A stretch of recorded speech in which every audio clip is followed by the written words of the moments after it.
Welcome, everyone. This is Elsie Kerns, and it is the Divine Feminine Gathering for April.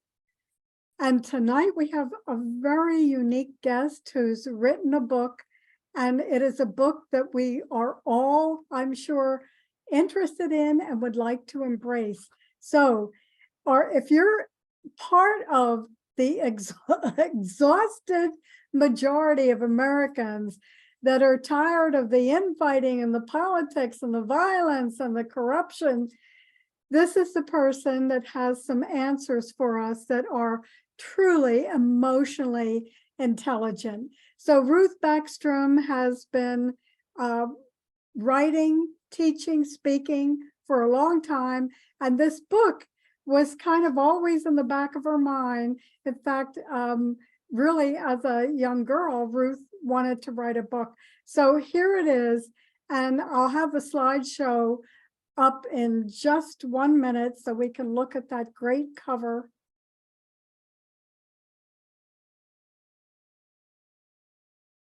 Okay, here it is, igniting a bold new democracy, empowering citizens through game-changing reforms, okay? So we really need this today more than ever. And I want to go back and I'm going to have us do our 1 minute meditation, and then we can really dive in to what Ruth has to offer. And this will be all of her information that will be up there. So our 1 minute meditation, let's just release the day, get into the present moment, bring our palms in front of the heart center, right between the breast. Take a breath and just let go. And the May I meditation, we're going to come up to the crown and say, may I know the truth. Another breath, we're going to come right between the eyebrows. May I see and hear the truth. Off the lips, may I speak the truth. Back to the heart center, may I speak the truth through my heart to all of humanity. So welcome, everyone. I just want to go back up here for a moment. This is all of Ruth's information, how to contact her. Her website is beautiful. And I want to also mention that one of our Divine Feminine ladies, Nancy Fields, designed Ruth's website for her. Okay. So let's stop the share. And Ruth, welcome. So glad you could come tonight and talk about this exciting new bestseller, I understand. Yeah, so Ruth, you'll have to unmute yourself. I'm sorry, it muted us all. Yeah, I was #1 in new releases in democracy, so that was exciting. Good. Yeah. So Ruth, there's so many questions I have, but let me start with asking, how can we just pass our polarization that really keeps citizens from getting what the things that they not only want, but also need?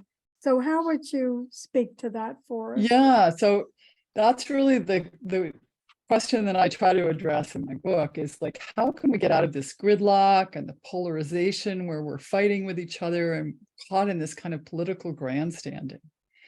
And I've looked at techniques, facilitation techniques that are really powerful and can take people to a more authentic level of conversation. And these are techniques that have been used in Austria to bring the voice of the people back into politics in a state in Austria. Dynamic facilitation, which was invented by Jim Roth, has been used since 2005. And what they do is they convene a citizen council of 15 to 20 individuals that are randomly selected. And they give them a problem. Let's say, how should we handle immigration? Because that's a big problem in Austria. And they give them all the information. And then they come together in a group and they talk about it and how to address it. So in one of these facilitations that they do, and they usually do one a year to get the voice of the people back into politics. So they started talking, and at first they said, the numbers here are really big. You haven't been entirely transparent about these numbers, which governments, as we know, tend not to be. And then somebody said, but on the other hand, we have to see the people behind these numbers. And that kind of stirred everybody's compassion towards these people. But then somebody said, well, I don't think we should worry about these people and get them jobs. I mean, I don't think that's our job to give them jobs, because that's what they were talking about. And the facilitator, instead of instead of being taken aghast and not including him in the conversation or shaming him for his remarks, in dynamic facilitation, which was invented by Jim Roth, you ask what's underneath what the person is saying. So she went on and said, and why do you think that? Why do you feel that way? And he explained that his niece hadn't had a job and she'd been looking for several years. And it didn't seem fair that these immigrants that were coming in would get access to jobs when she couldn't find one. And so then the groups, then that sort of humanized him to hear the story underneath those sentiments. And then the group said, well, let's open it up to everyone. Let's let, the citizens come to the job fairs as well as the immigrants. And so this is a way of weaving everyone's concerns together and coming together with a solution to the problem. And that's kind of the way dynamic facilitation has worked. So they started it in 2005, and it's been so successful that they've actually institutionalized it in 2015. So every year they call forth a citizens' assembly on a topic that they really want the voice of the people on. And for this example, somebody made the remark that no politician would have felt like they had the political cover to make the remarks citizens could make. And that's in a way the power of these citizen assemblies is that they can bring out the more compassionate response that a politician wouldn't feel safe to say particularly. But once it's been brought out, it gives them permission then to go forward and do those kinds of things that people want done, basically. So that's been very successful, as you were just saying, in Austria. And I know you visited Austria with your niece after she graduated from college. But how can we develop a more collaborative orientation right here in our country? Some ways that we can do that. Yeah, so there's various techniques. There's citizen councils, which are smaller numbers of groups coming together. And then there's citizens assemblies, which are 50 or 100 people coming together. And Washington State had a climate assembly. In fact, while I was writing my book, all across the world, there were climate assemblies of 50 or 100 people. And it was one of the most successful, the one in Washington State. And they convened a large group, and they included people who had not always been included in the past, indigenous groups that were really interested in being part of it. And they came up with a really progressive agenda for the climate in Washington State. And it was all transparent. They did it all on YouTube and showed it how it's happening. So these things are already happening. It's in the United States even. And it's not just climate change that's being addressed, but other issues as well. In fact, issues all the way from Washington to Australia are being addressed by different democracies. These are techniques that are breathing life back into democracy. We think that we're stuck in this place between democracy or autocracy, but really what we need is more democracy to create the bold new democracy that we need for the 21st century. In Melbourne, Australia, for instance, they looked at deficits. The town opened their books to the citizens and said, can you help us get rid of our deficits? Can you imagine any city in the United States doing that? It's hard to imagine, But the results were really interesting because the citizens loved it. They got so involved. One guy who came said, I can't stay the whole time because I have to go on vacation. But he got so involved, he canceled his vacation because people really want to be more than just consumers. They want to be actively engaged. What they found in Austria is they didn't have any problem in inviting people and getting people involved. Once they saw they could be in a safe space where they could say anything and be accepted and heard, and they could work together, they were really excited to be involved. And so Melbourne came up with a number of solutions, many of which were initiated actually at the end of the session. And that's often the case. They find that citizens come up with really good ideas. And because they don't have any special interests shaping what they decide, they can be more bold and speak these things that really need to happen. The politicians don't feel like they have the freedom to say because of the special interests that are guiding them, that run their campaigns, and they have to always have that in the back of their mind when they make a decision. Well, it seems like we tend to get blindsided by what we don't want today. So any thoughts on that would be helpful, because we really need to create a future that we want instead of getting blindsided by something that just doesn't work out and we all regret. Yeah. Yeah, and that's really why another reason we need to come together. We need to come together and talk about what kind of future we want. What's going to happen when AI starts to take all of our jobs away? How are we going to transition from a wage-based kind of system to a system where we maybe use universal basic income or some other sustenance? Because we don't want to be blindsided by that. We don't want to lose all those jobs and not have thought ahead of how we're preparing to take care of people. And so one of the other ideas I talk about in my book is this idea of learning hubs. We need to come together and learn about these things and then make decisions on them together.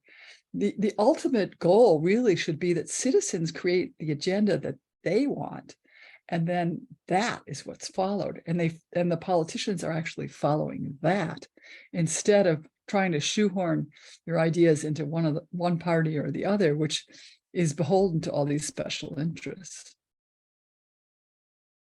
Well, one thing we certainly need to do is reduce the violence in our country. So how can we get the voice of the people back into our politics for things like this? Yeah, so we need to come together and create these kind of settings where what comes out is this collaborative sensibility, and our collective intelligence is what comes out. Because just as an individual can work in what they call the zone, we talk about high performance of individuals, groups can really have a high performance level as well, where they're integrating all the different opinions and they're taking the best ideas and promoting those forward. And they're no longer thinking like an individual, but they're thinking on behalf of the whole group.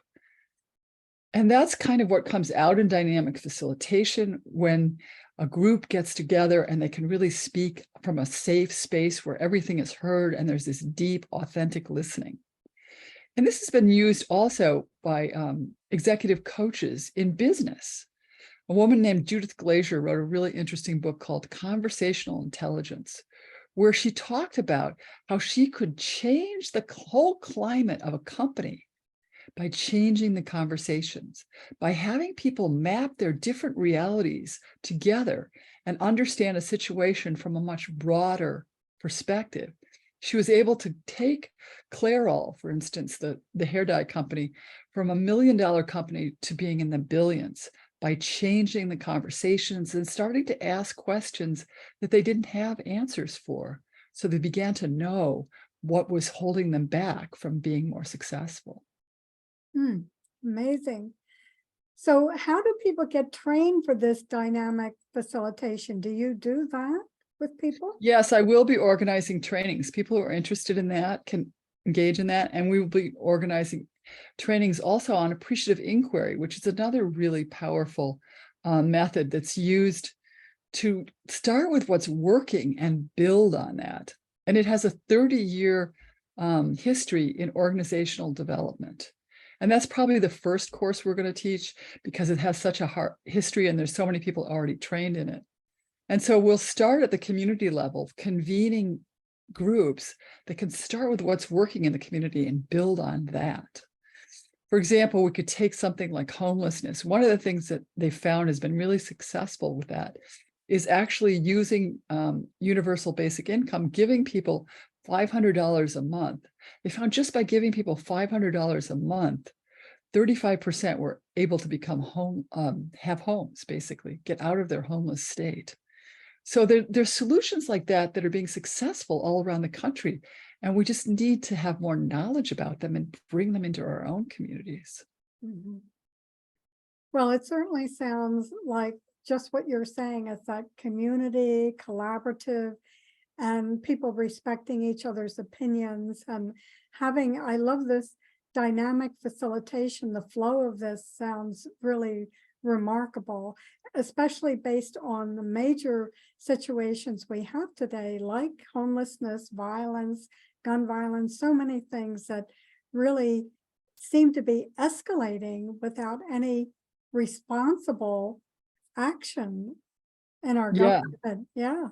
And I've been doing some readings in different places, and that's the one thing that people really would like to have addressed is the violence. They'd like us to start talking about violence. And I think this is a time also when women can be particularly helpful because they can help bring that sort of emotional intelligence into the forefront. They're not so caught up in their egos, I think, as men are. That's just a generalization, but overall, they've had to guide children through their periods, and they have to kind of be tuned into that stuff anyway. And this is an opportunity for them to use that power to bring out more of the divine feminine that you talk about, actually. Yeah. And so one of the thoughts I've had is it would be really nice to have a gathering of women to talk about, to pick some issue that they're really passionate about. Yeah.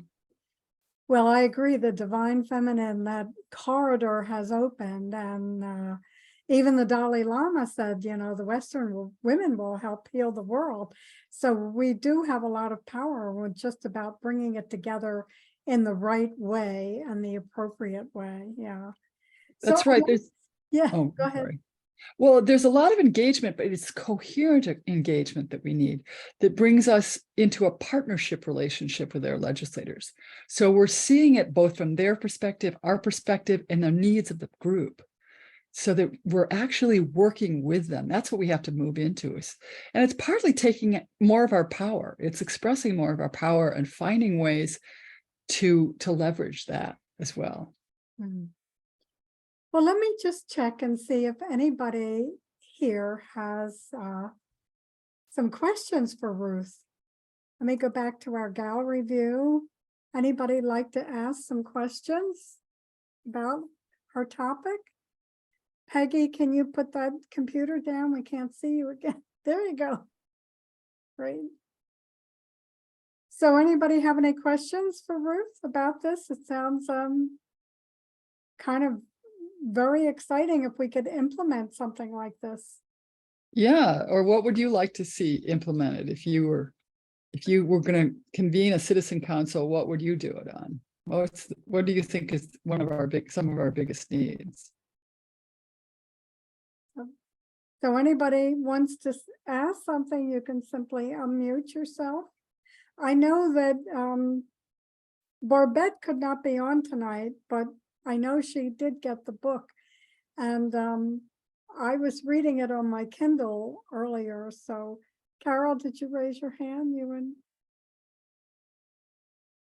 No? Okay. All right. Well, I still would like to understand a little bit more about the dynamic facilitation and how that works, because I like the idea that it's like 15 or 20 people that come together and there's a leader in that helps to create that facilitation, Ruth, and you're going to be teaching how to do that? Right. So it's a non-linear process, but it follows a conversation as it goes, basically, and it's captured on 4 different charts. So you start with a problem statement and you're looking for solutions. And so you have one chart that captures the solutions as they come up. And then another chart, and this is the most interesting, that captures the concerns. So for instance, in the immigrant group, the gentleman who said, his concern was that there were citizens that didn't have jobs. That would go on the concerns chart. And then there's a chart that covers data. And what happens is the conversation gets deeper and deeper as everyone's concerns are kind of woven into the process, because people start to think, well, I need a solution that addresses that concern and this concern. And it just kind of moves the conversation to this deeper level. And people start thinking about it in a much fuller way. In fact, sometimes the problem gets completely reconceptualized in the process. It's not really what we think, it's something else, because you're going to a deeper level as you think about it. And can you say a little bit more? I did see that about that appreciative inquiry with Sherry Torres. Yes, right. Yeah. So Sherry Torres is in North Carolina, and she has been promoting appreciative inquiry for many years. And the way appreciative inquiry works is you start with what is working, and then you build on that, which is really great because it's easier to extend what you're already doing successfully as a way of addressing some of the problems that you're having, say, in your organization or something, than it is to come up with something completely new. So, for example, she describes in her book, in one of her books, that there was a woman was having a conversation where she felt like she was in a company where what she said was never paid attention to because she was a woman. They would interrupt her and somebody else would say the same thing, and they would listen to them instead of her. And so she went to one of her colleagues and she said, I feel like I should just quit. I'm so frustrated. And her colleague said, well, do you think that other women are experiencing this in your company? And she said, yeah, they are probably. And he said, well, what if you actually went to work on like changing the culture within the company instead of quitting? And it was because he dug deeper into the conversation and he looked at a positive way of going. What Sherry talks about is conversations worth having. And this was a conversation worth having because it took her from a place where she could spiral down and feel like just quitting to a place of thinking about how she could change it and have a positive effect in the organization and not have to give up on it. And that's often what happens with appreciative inquiry is you start with what's working and you can move towards increasing that. And that increased state then can solve some of the problems that you're having. And that's what she did. Actually, she went on and worked throughout the organization and created created a changed climate within the whole organization. Mm-hmm. Great. So this is being used in business as well as every other way. It could be used in education, any way that we would need. Right. And we talked about the idea of using it with, in the political arena too, where you could have like a meeting where you started with what was working in your community and what you wanted to do to improve it and stuff, instead of constantly complaining and stuff. You could start with what's working and appreciate what's going on in your community and go from there. So it's kind of like putting the positive forward and building on that than just complaining all the time. Right. That's right. That's right. And Yeah. it has a really, it also helps you to look at maybe some of the hidden assumptions as you go forward. That's one of the things that an AI facilitator is really good at, is seeing, like the example I have in my book is an NGO that had offices all around the world, but they had this tendency to think that they knew what was better for all these different NGOs, which were in completely different parts of the world with, different milieus that they were working in.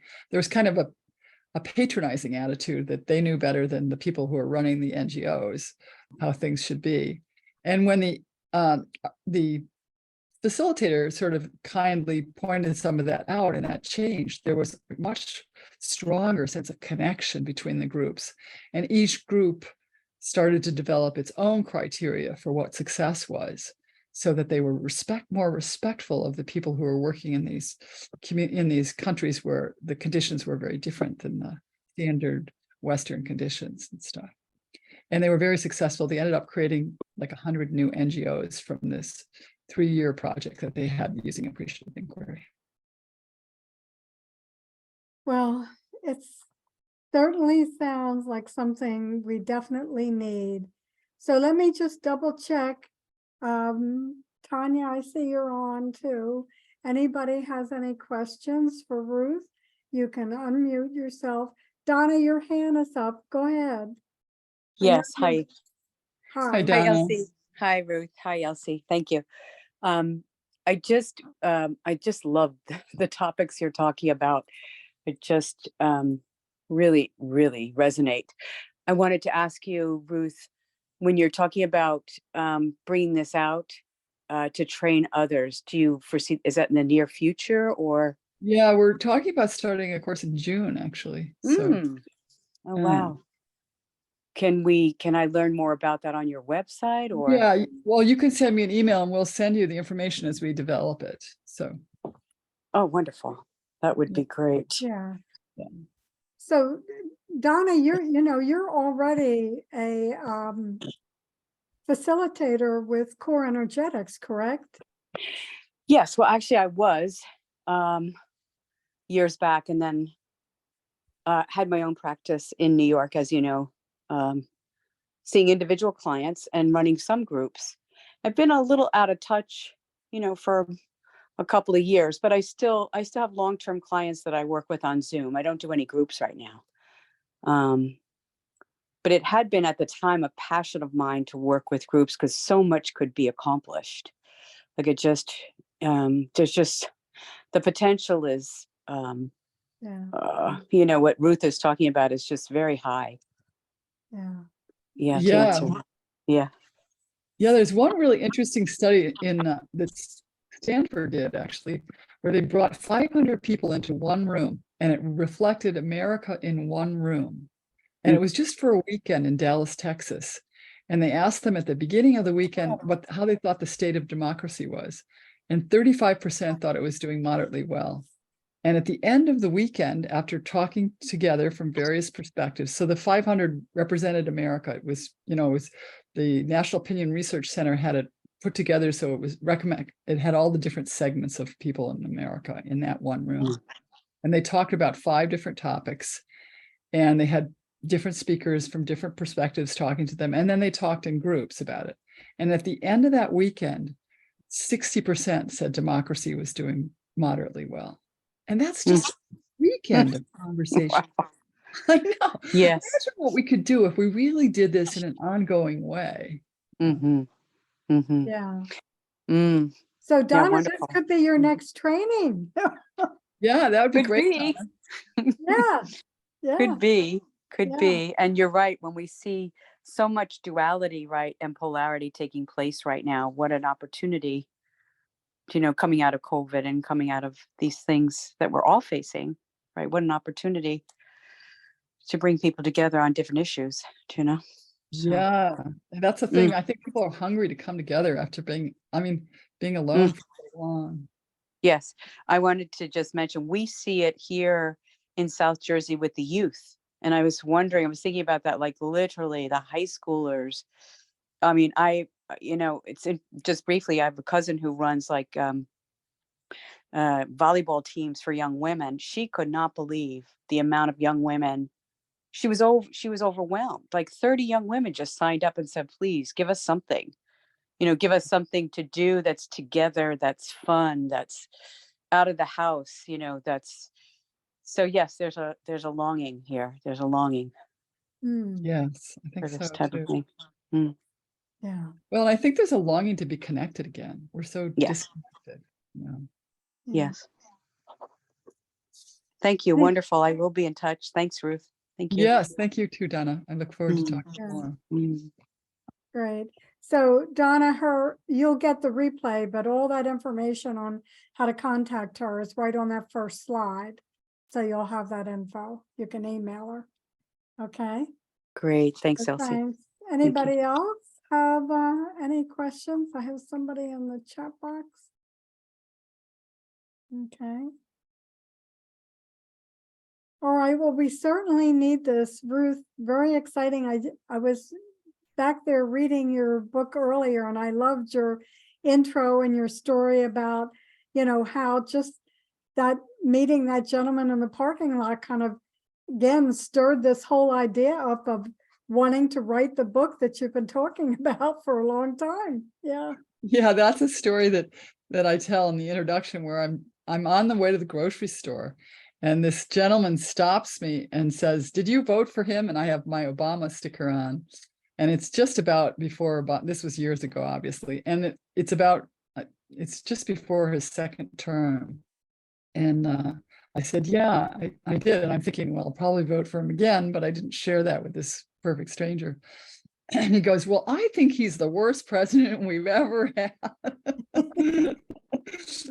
And I said, "Well, I think that honor goes to George Bush, Yeah. at the time." And he said, "Well, yeah, he was pretty bad too." And then I said something about how, then he said something about, it's really hard at our company now, because they were going through I think the recession at that point, the 2000, or I don't know exactly. They were trying to recover still, I guess, from the 2008 recession. Oh. And I said, "Yeah, well," he says, "Do you think we should pay people for like not working?" And I said, "Well, yeah, they do that in Europe and other places." And he's like, "Well, I don't want to do that." I said, "Well, you should learn about how other people do that." And then the rain started. It's just about to rain, and then rain started to fall. And I thought, he left, in a tough, and I left in a tough. And I thought, there've got to be better ways to have these conversations than this. So Right. that really inspired me to think about how we could come together in better ways. And I think everybody's had that experience of, these conversations where we throw out our talking points, the other side throws out their talking points, and we end up just annoyed with each other. And isn't there another way we could have conversations? Well, gee, thank you so much. This has been very interesting, and you can get the book on Kindle. You can purchase the book right on Amazon, Barnes and Noble, endless places that it's available. So we can get some really good ideas. And again, women, it's up, as you said, Ruth, there's a way that women have a way of coming together and bringing that community together and building the community. So we really need it. Yeah. Yeah, they have a panel of women working on the debt ceiling compromise, because they figured they're the only ones that could possibly do it. right Absolutely. Yeah. All right. Well, we're going to go back to the slideshow, because I'm going to talk about, if I can find the slideshow. There we are. Yeah.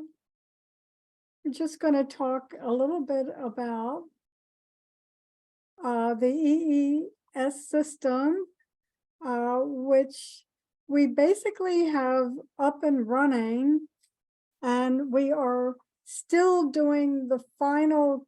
The website is up, and but we're still doing, the final work on getting everything together, music, speakers, a few more pictures hung, and so on.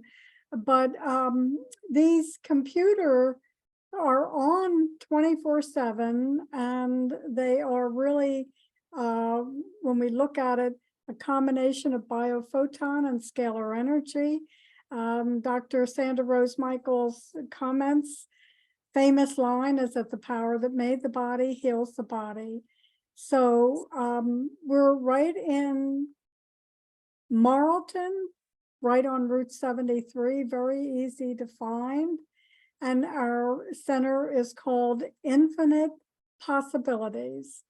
So we can, our website is loveinfinitepossibilities.com.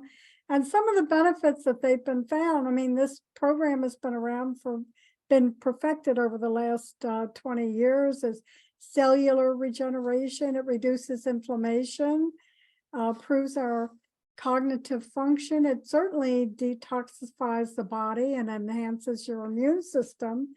It can also help neutralize electromagnetic radiation and this 5G energy that we're going to be surrounded with more and more.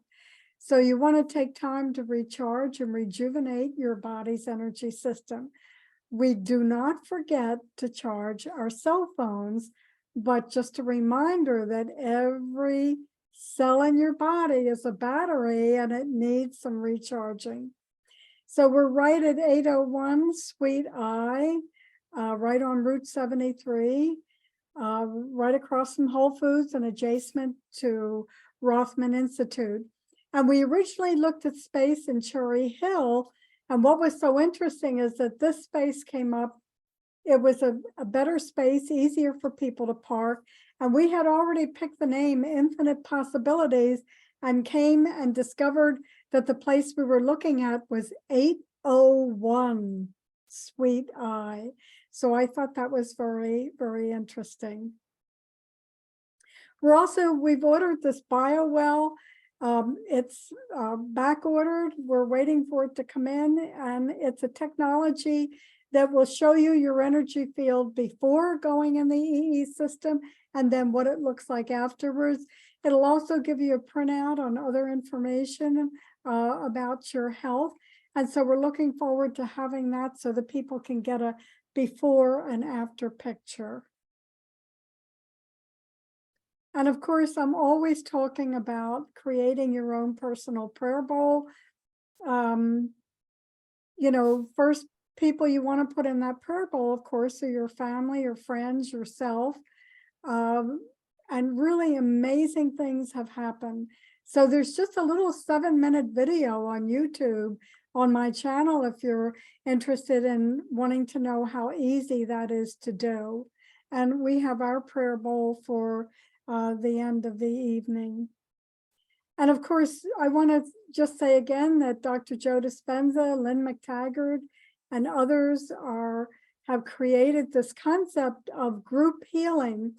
Lynn McTaggart has the power of 8. There are 8 people that are part of a group, a community, similar, Ruth is talking about the power of this community gathering.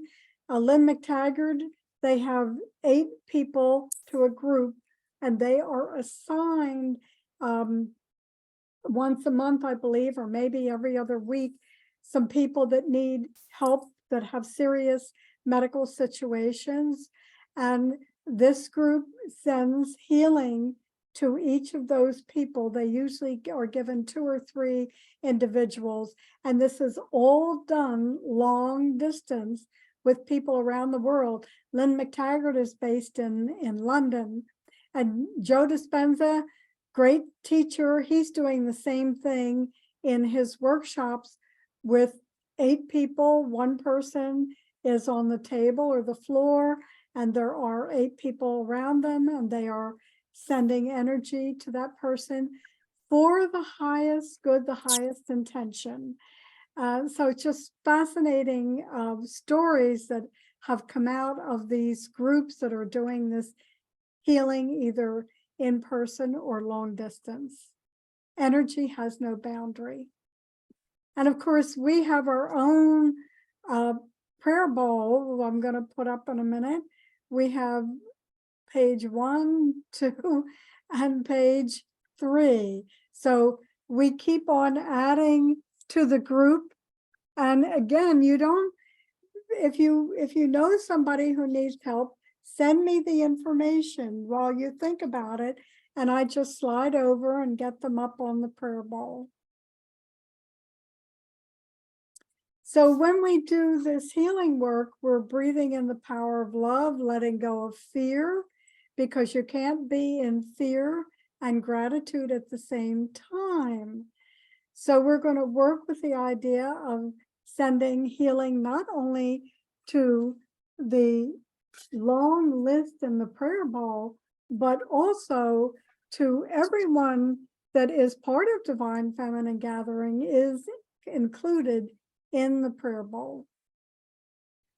And of course, if you want to learn something or experience and unlock your abundance in 7 key energy zones, let me know.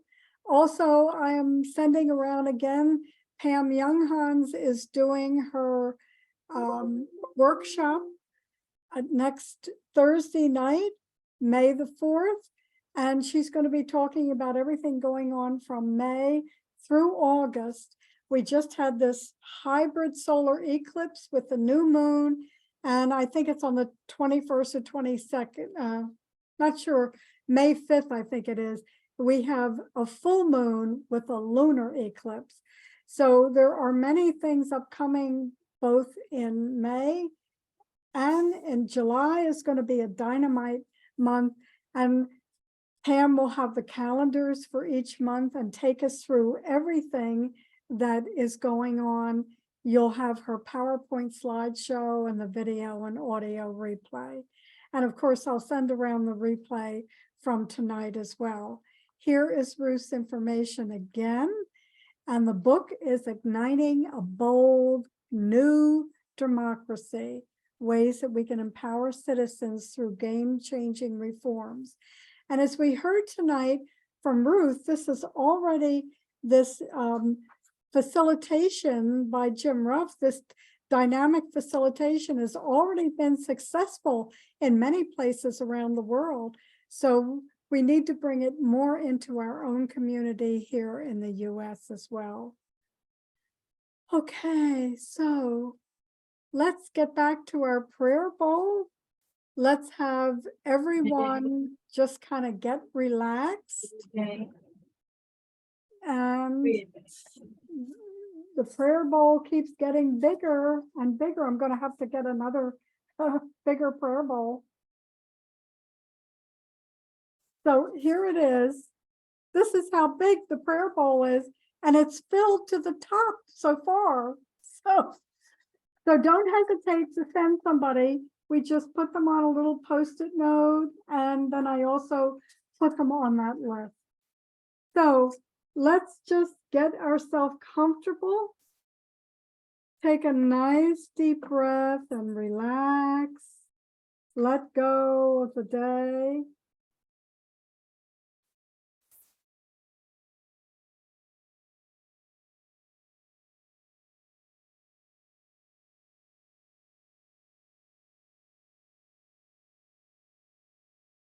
And let's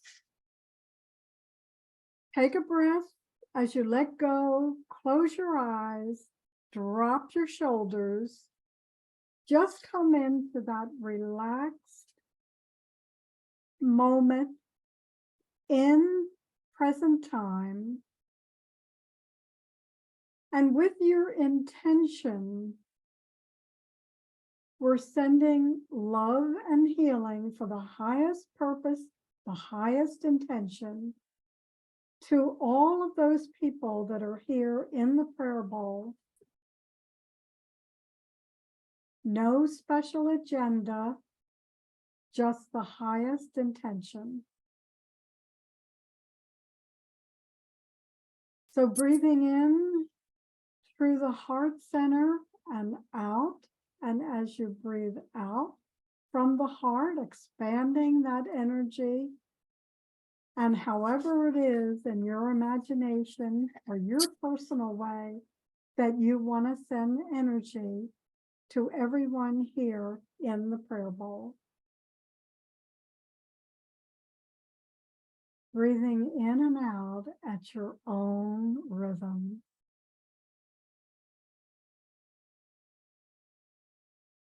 And with each breath, letting your heart energy expand, not only for your healing, but for all of those in the prayer bowl.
And now let's just place one hand over the other at the heart center between the breast.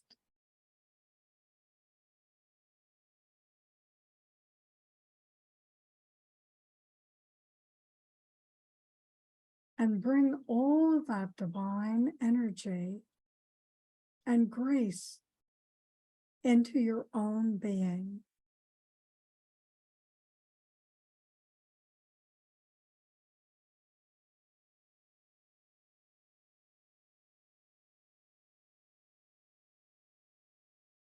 So that we're not only sending it out, but also bringing it in.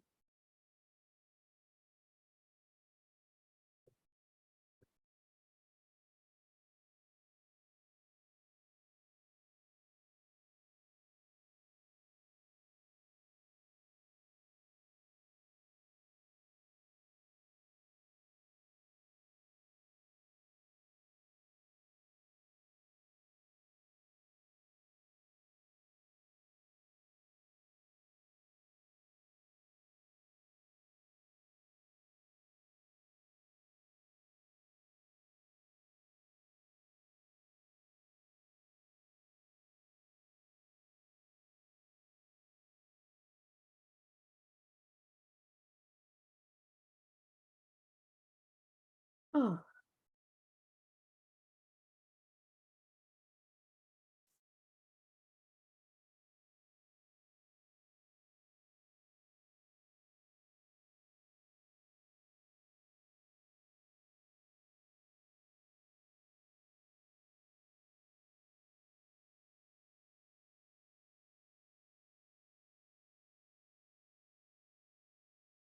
So just come back gently.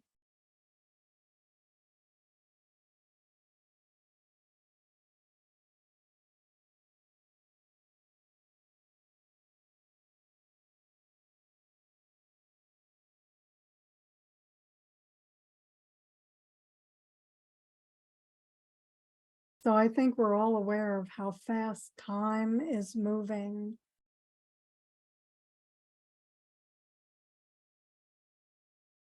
So let's enjoy this last few days of April as we slide into May. And Ruth, thank you so much for joining us. And it Thank you was so good much to for see having me. It's been everyone. great. Yeah.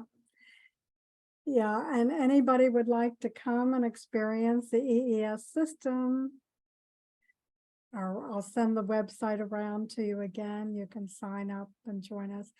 By the way, Phyllis, there's a ton of these in Florida. Really? Yes. Yeah, so I'll send you the link so you can look at where they are. Great. Yes, Okay? a ton. Yeah, they're all over the country and internationally as well. So it's a whole new wave of healing technology. So I'll Thank you, Elsie. Thank you, Ruth. Yeah, thank you. Very Okay. nice. Thank you. Yeah, thanks. Very interesting and exciting. We need some sane conversations and community these days, Yes, we do. instead of all these demonstrations and anger and Right. wow. Okay, everyone, have a good weekend. Kiss April goodbye. Get ready for May. We'll see you soon. Thank you, Okay. Elsie. Thank Thank you, you. Elsie. Thank you so much. Thank you. Thank you. Right. Mm. Bye now. Thank you.